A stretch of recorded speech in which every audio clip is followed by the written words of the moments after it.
다사다난했던 2021년도 이제 며칠 남지 않았습니다. 올 한 해를 마무리하며 MBC 경남은 연말 기획 뉴스를 마련했습니다. 지난해에 이어서 올해도 우리의 일상은 코로나19로 인해서 수없이 멈춰야만 했고 힘겹게 시작한 단계적 일상 회복도 45일 만에 중단되고 말았죠. 코로나19가 삼킨 2021년, 문철진 기자가 정리해봤습니다. 지난달 1일부터 시작된 단계적 일상 회복. 하지만 100명대를 밑돌던 경남의 코로나19 확진 환자가 200명을 넘기면서 한 달여 만에 다시 사회적 거리 두기가 강화됐습니다. 지난해 2월 21일 첫 확진자가 발생한 이후 지금까지 경남에선 19,700명이 감염됐고 79명이 목숨을 잃었습니다. 백신을 2차까지 맞은 비율은 81%, 3차 접종률도 29.6%에 이르지만 코로나 확산세는 여전합니다. 가장 큰 피해를 본 건 소상공인들입니다.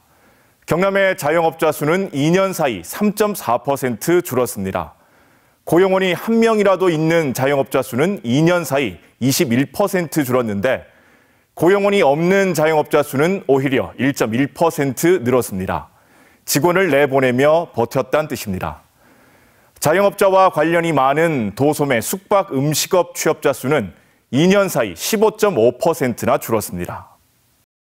이 가게를 내놓는다고 해서 누가 살 사람이 없습니다, 지금. 울며 겨자 먹기로 문은 열어놨고 있는데 손님은 없고 관리비라든지 임금비라든지 기본적으로 나가야 되는 거는 또 다 나가야 되고. 코로나19로 원격 수업이 늘면서 학습 격차도 생겼습니다. 경남교육청이 지난해 고등학교 1학년의 교과별 학업 성취도를 조사한 결과 1학기엔 중위권 학생의 성취도 비율이 2에서 3% 정도 감소했고 2학기엔 상위권과 중위권 모두 성취도가 감소했습니다. 다만 초등학생의 경우 읽기와 쓰기, 셈하기 미달 학생 비율이 코로나 이전보다 줄어 학습 격차는 발생하지 않았지만 학부모들의 걱정은 여전합니다.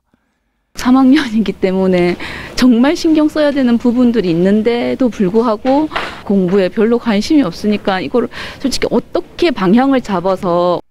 그런 속에서도 거시경제는 희망적이었습니다. 4분기 연속 감소세였던 경남의 광공업 생산은 지난 2분기부터 증가세로 돌아섰고 서비스업 생산도 지난 1분기부터 증가세를 이어가고 있습니다. 지난해 2분기 26.5%나 급감했던 수출도 회복돼 올해 2분기에 20.1%, 3분기에 19.9% 증가했습니다. 절망과 희망이 교차했던 한 해, 새해에는 코로나가 삼킨 일상을 되찾을 수 있기를 도민들은 기대하고 있습니다. MBC 뉴스 문철진입니다.